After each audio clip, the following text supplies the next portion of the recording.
Hi everyone, my name's Chloe.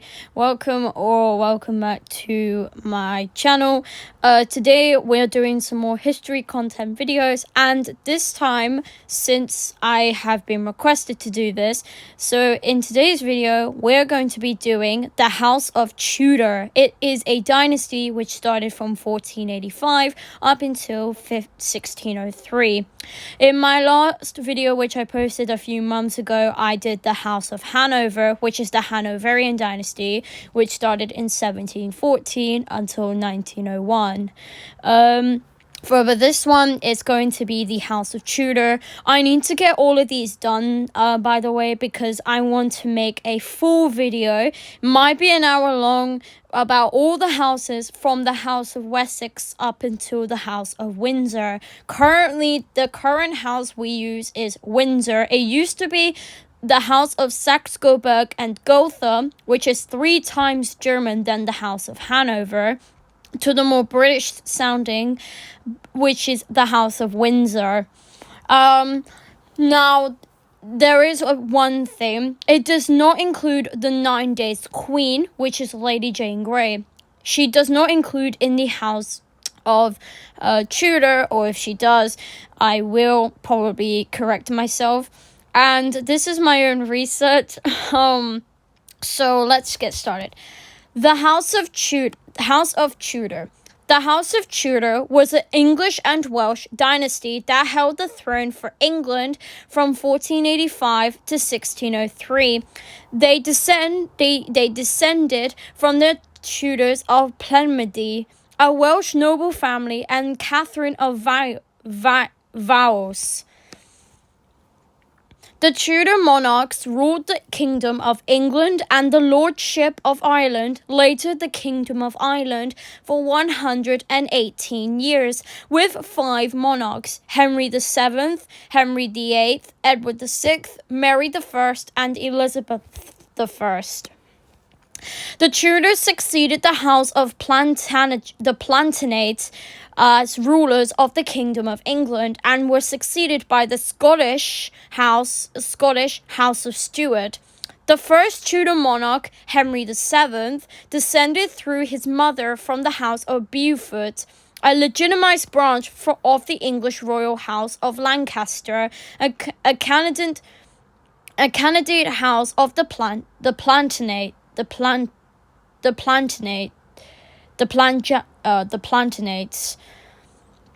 The Tudor family rose to power and started the Tudor period in the wake of the Wars of the Roses from 1455 to 1487, which left the main house of Lancaster, with which the Tudors were allied, extinct in the male line.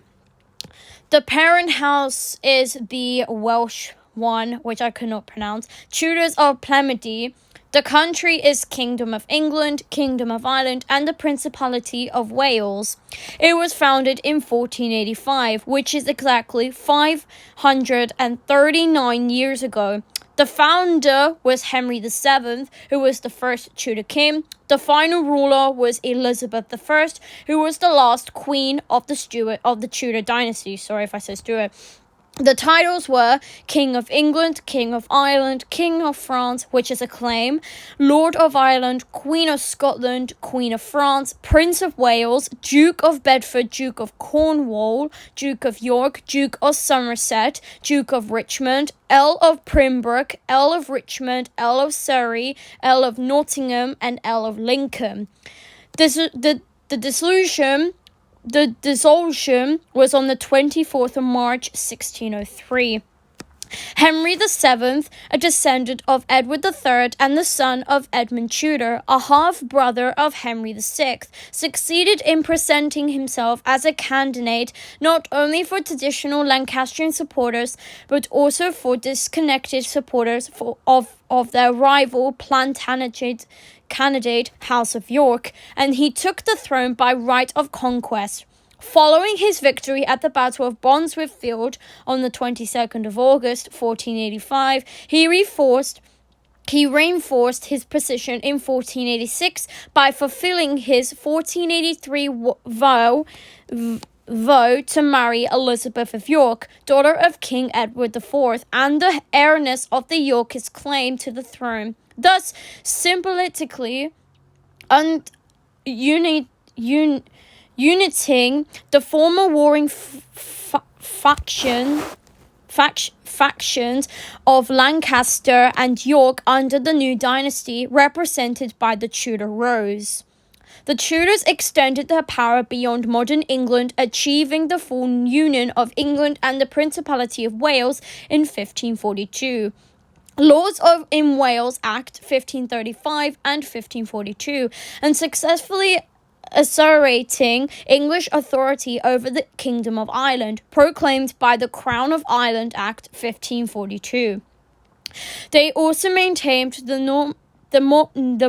nominal English claim to the Kingdom of France, although none of them made substance of it.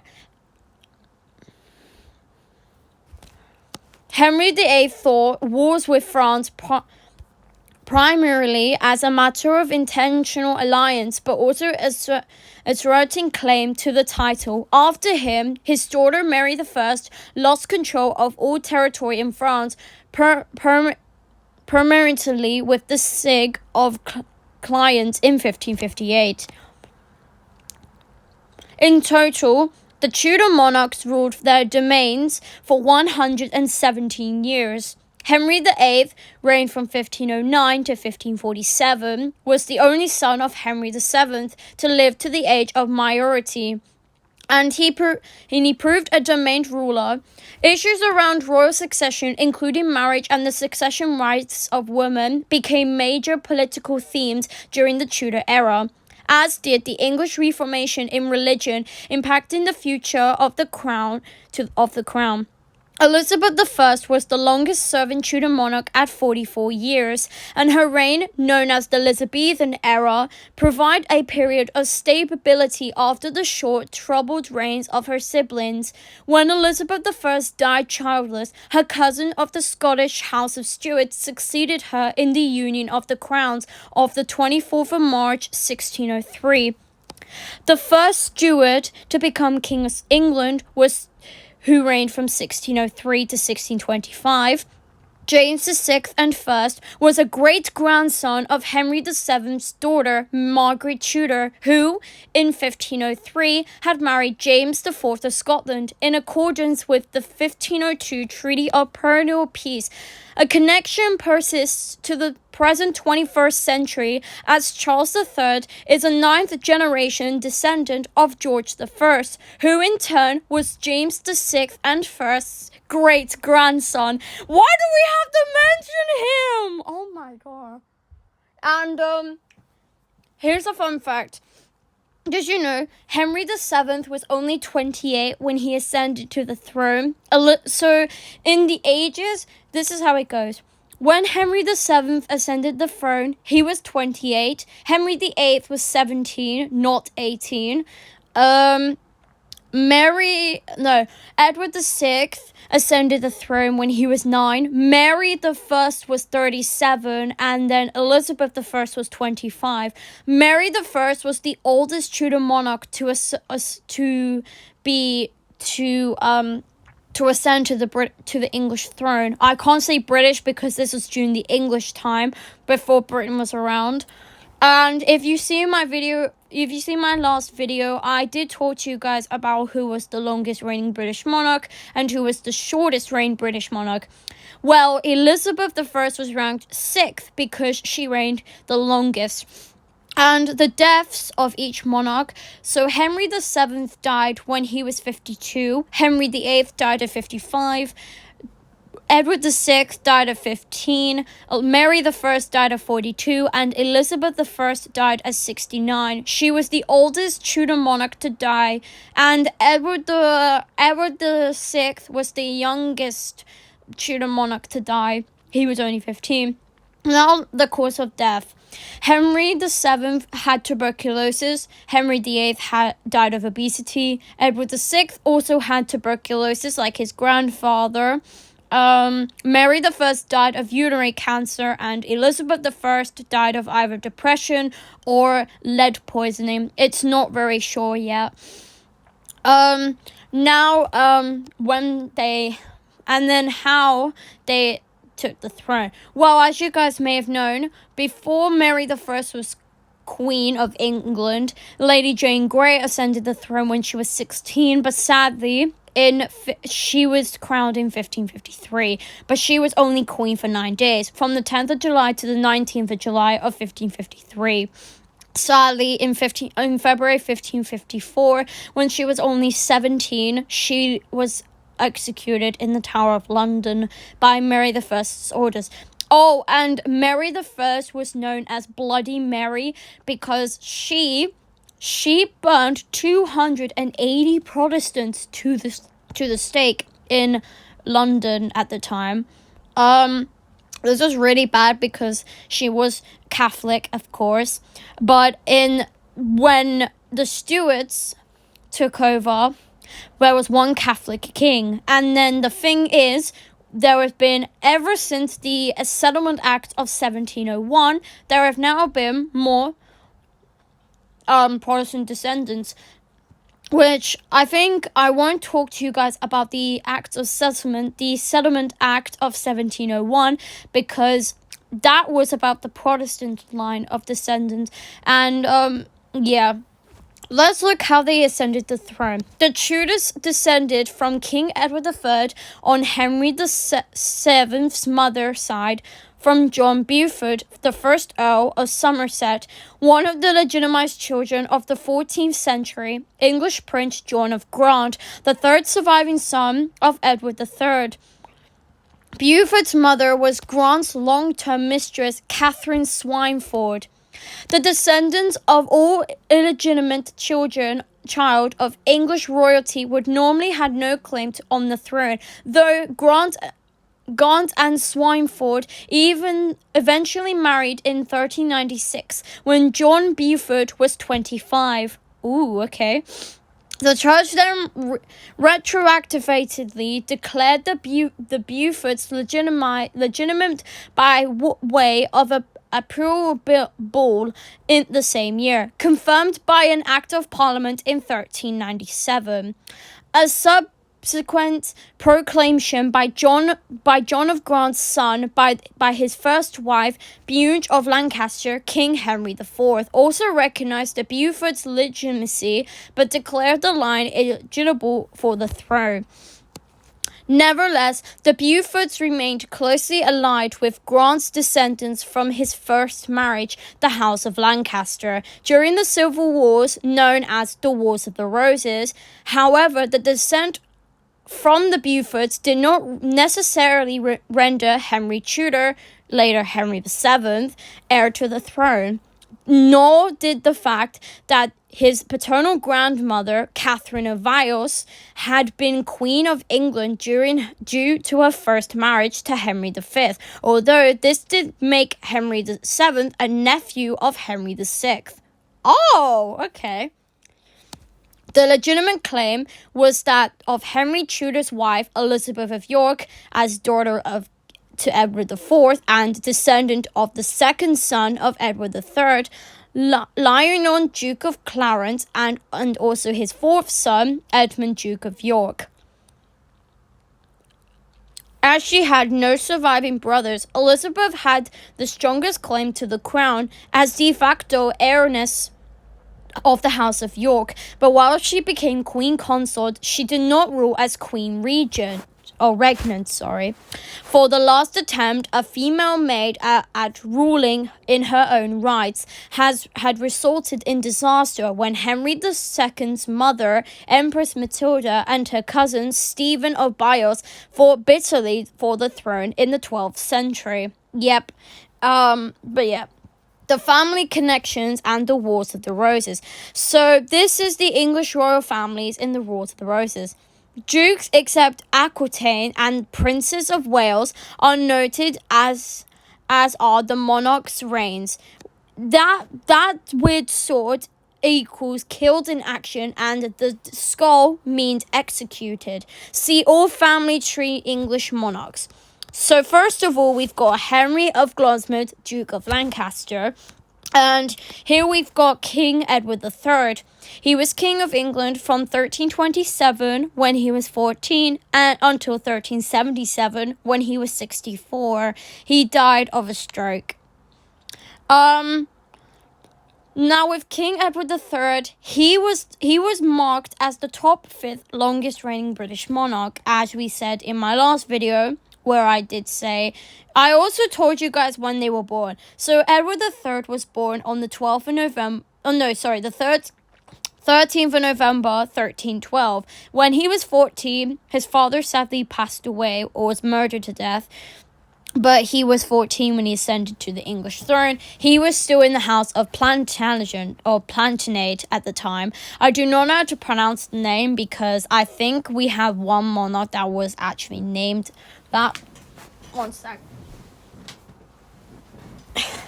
Yeah, and that's how it works. Then under here, we've got Edward of Woodstock, the Black Prince and Prince of Wales. We've got Richard II, who was Prince of Wales and became King of England. He reigned from 1377 when he was 10 and up until 1399 when he was 32. He reigned for 22 years. Sadly, he died in 1400, aged 33. He was starved to death. His cousin later took the throne. Then we have Henry IV, Duke of Lancaster. Then he became King of England. He was the first Lancastrian king in the House of Lancaster. He reigned from 1399 until 1413. Sadly, he died in that year. He died of natural causes. I think he had skin disease or something, and that's how he died. He reigned for 13 years. Then we've got Henry V, who was Duke of Lancaster, Prince of Wales, then King of England. He reigned from 1413 until 1422. He reigned for only 9 years. Sadly, he passed away of dysentery. I'm not sure how old he was. I think he was either 26 or 25 or 27, I don't know. I think he was 27 when he took the throne and then died at the age of 36. He died of dysentery. Maybe he ate something bad, I don't know. Yeah, there have been 4 British monarchs who died of dysentery, which was King John, who died of dysentery at the age of 49. He had a bad tummy ache. I think he just had a bad tummy because I think he ate something bad. Then Edward I also died of dysentery at 68, though I do not know what caused him to have dysentery. Maybe he had cancer that caused it. Then Henry V, who died of dysentery at the age of 36, maybe. I don't know. And then James VI and First also died of dysentery at 58. He also had kidney failure. Maybe because the reason why he got dysentery, it caused him to have really bad kidney failure. Probably he had a bladder disease, which caused him to have that as well. Then we have Henry VI, who is King of England. He had 2 reigns. So there were 3 English kings who had 2 reigns. The first one being Ethelred the Unready. His first reign was from 978, when he was only 12, until 1014. Guys, I'm so sorry. I keep mixing up the dates. Then we've got Henry VI, who was King of England. His first reign was from 1422, when he was only 9 months old, until 1461. Then he reigned again from 1470 to 1471. He died in the Tower of London when and then sadly in 1471, he was murdered in the Tower of London at the age of 49.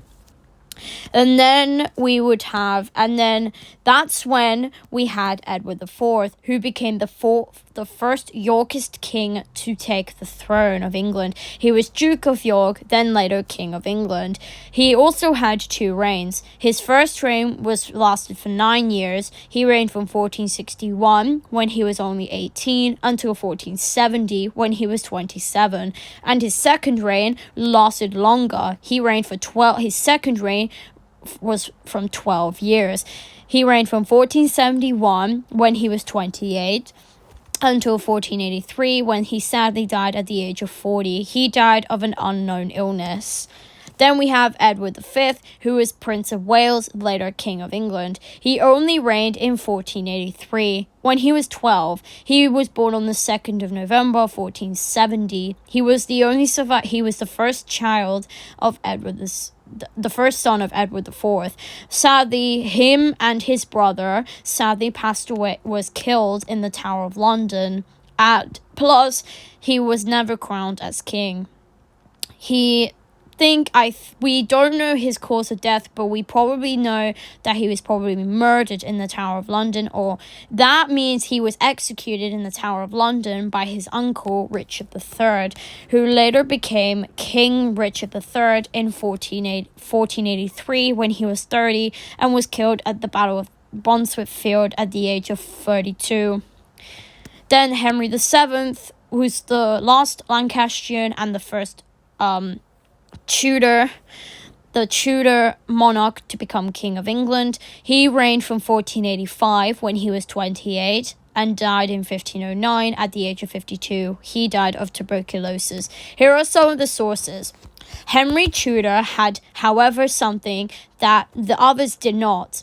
He had an army which defeated the last Yorkist king, Richard III, in the field of the battle, and the support of powerful nobles to take the crown by right of conquest. Richard III's accession to the throne had proved controversial even among the Yorkists. Henry Tudor as Henry VII and his son by Elizabeth of York. Henry VIII eliminated other claimants to the throne, including his first cousin once removed, Margaret Pole, Countess of Salisbury, and his son Henry Pole, the first Baron Margue, as well as Henry Courtenay, first Marquess of Exeter. On the 1st of November 1455, John Beaufort's granddaughter, Margaret Beaufort, married Henry VI's maternal half-brother, Edmund Tudor, 1st Earl of Richmond. It was his father, Owen Tudor, Welsh, I don't know what to say, who abandoned the Welsh patronymic name practice and adopted a fixed surname. When he did not choose as well generally the custom his father's name, Madrid, but choose that of his grandfather, Chu ap Gormwai, instead. This name is sometimes given as Tudor, the Welsh form of Theodore, but modern Welsh Tudor, Old Welsh Tuya, is originally not a variant but a different and completely unrelated name, etymologically identical with Glawrish Torix from Potter Creek people and king. Compare modern Welsh territory and king, respectively, corresponding to Germanic Theodoric. Owen Tudor was one of the bodyguards of the Queen Dowager Catherine of Wales, whose husband, Henry V, had died in 1422. Evidence suggests that the two were secretly married in 1428. Two sons born of the marriage, Edmund and Jasper, were among the most loyal supporters of the House of Lancaster in its struggles against the House of York. Henry VI ennobled his half-brothers. Edmund became Earl of Richmond on the 15th of December, 1449, and was married to Lady Margaret Beaufort, the great-granddaughter of John of Gaunt, the progenitor of the House of Lancaster. Jasper became Earl of Pembroke on the 23rd of November, 1452. Edmund died on the 3rd of November, 1456. On the 28th of January, 1457, his widowed Margaret was only 13 at the time, gave birth to a son, Henry Tudor, at her brother-in-law's residence at Pembroke Castle. Oh no! Henry Tudor, the future Henry VII, spent his childhood at Rangan Castle, the house of Lord Herbert, a leading Yorkist. Following the murder of Henry VII and death of his son Edward at the Battle of Tewkesbury in 1471, Henry became the person upon whom the Lancastrian crown rested. Concerned of his young nephew's life, Jasper Tudor took Henry to Brittany for safety.